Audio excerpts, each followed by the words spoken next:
Okay, so part two, we will continue. So I'm seeing a powerful correlation between children and dark energies. I was seeing a correlation between poltergeist activity and teenagers. I was seeing a lot of different things regarding the energy of these kids and how this energy really seems to go after them. So I was one of these children getting hit with the supernatural and getting hit with a lot of different energies and a lot of things that people couldn't see or weren't sensing. I was sensing very strongly. So I'm losing my connection. I'm getting older. I'm seeing all this dark energy now that I'd never knew about before. And I'm 13 years old, and I go to the Van Halen concert when I'm a kid. And this is, like I said, I'm starting to feel kind of lost. I kind of feel like I'm losing my connection. I'm losing my connection to the spirit, and everything's seeming to kind of turn dark on me. And so I was kind of starting to seek a little bit and wondering, what is all this? What is this world about? So I go to a Van Halen concert when I'm 13, and I decided to try to smoke a joint. And I'd never done that before. So I did, and come to find out it was laced. So I'm tripping on LSD. It is the first time I've ever smoked cannabis ever, and I'm at this concert and I'm totally hallucinating, and it was funny because I projected out of my chair where I was sitting, and I was floating above the auditorium, and it was like I was ticking like a clock. And when I'd get ready to tip over, I'd start over again. And it was teaching me about time and how time was running in cycles and loops. And I was having all these epiphanies, and my mind was just expanding. And I was like, what is going on? So I was like, I'm never doing that again. Because it was like, you guys do this on purpose? Holy moly. And I didn't know it was lace. So I thought that's what happened when you smoke pot. I was like, oh my gosh.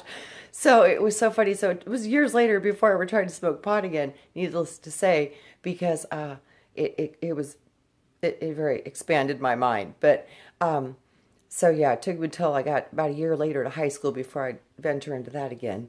And it was just, a lot of people have bad experiences. I didn't.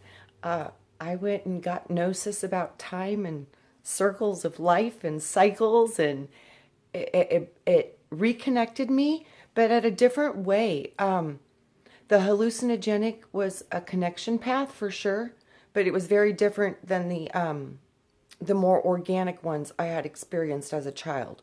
So the ones that I had growing up were all completely just natural, and they were profound. Especially the earth getting popped and the Lord or God throwing me into the world and bringing me back out. Those were profound experiences, and they were completely natural. So I'm losing my connection. I decide to try to smoke a joint. That happens. I'm like, whoa. And then I started seeking again. And then in junior high, you get some kids who start talking about, supernatural stuff and ghosts, and they like ghost stories. And so I started finding more people who had seen ghosts and seen spirits and stuff like that. None of them had quite experienced it the way that I did, though. So I was still like kind of feeling alone, but feeling, hey, at least some people are, seeing ghosts and, some of the stuff I am. So I was like, okay, that's good.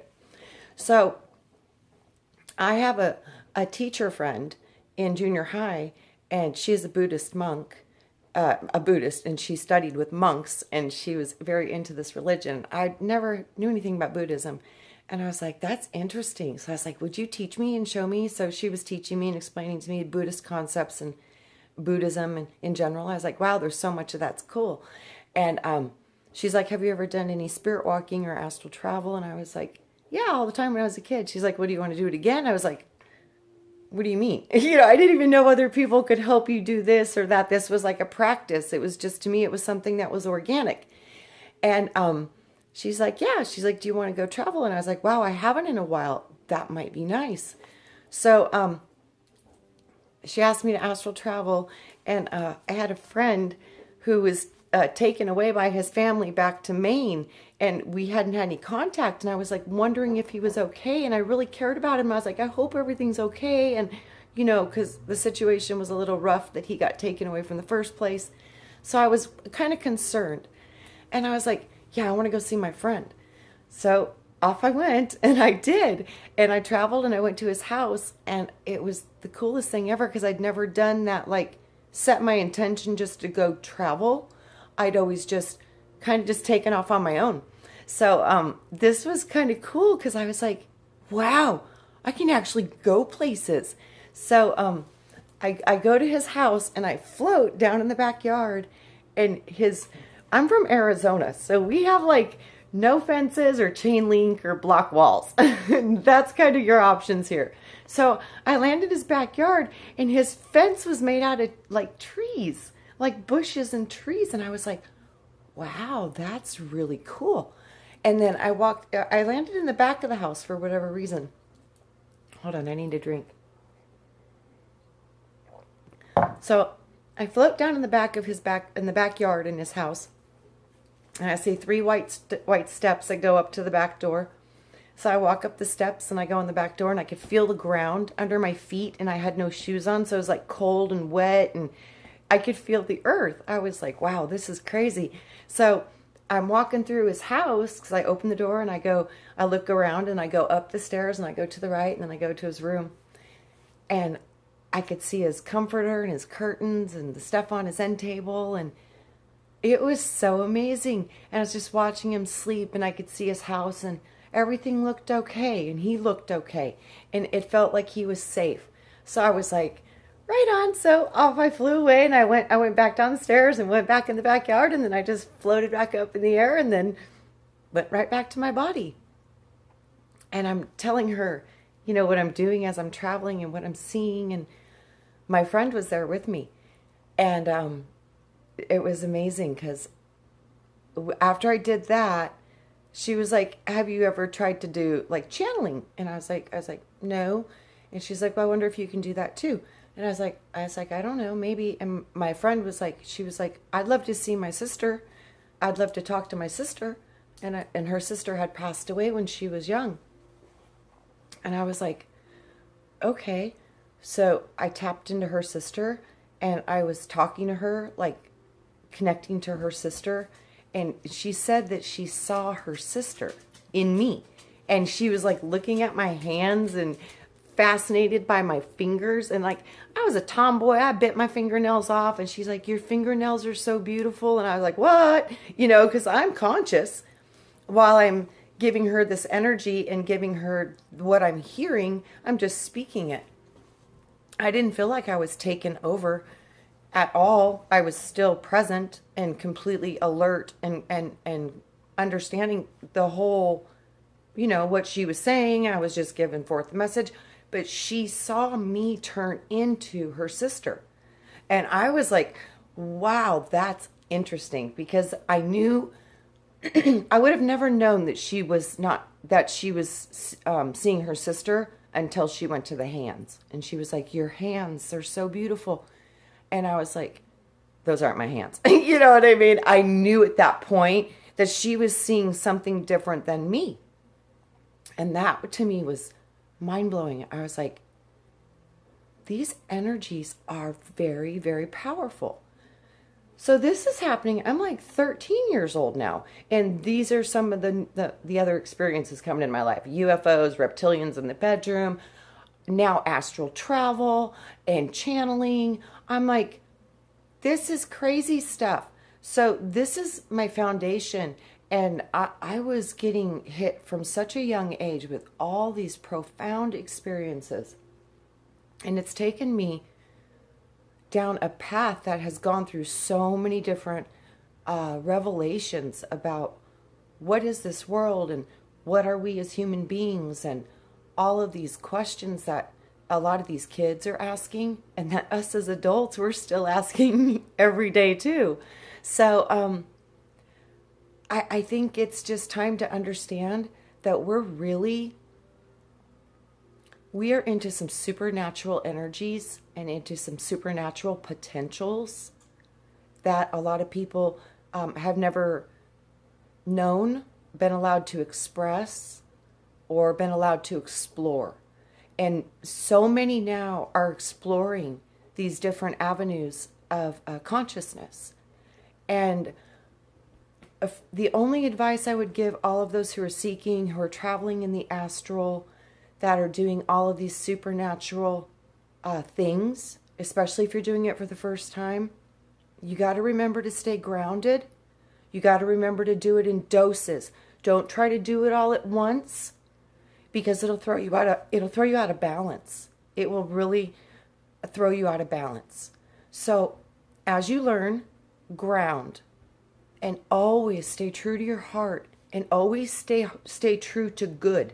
Because if you are serving darkness, if you're serving yourself, if you're trying to control or gain to serve yourself, I've seen nothing but terrible consequences come from that. I've never participated in it, because the first time I saw people doing that was young kids doing witchcraft and stuff, you know, when they're learning, exploring these things. And what I saw with the Ouija board when I was really little, I knew better. I was like, no way, no how.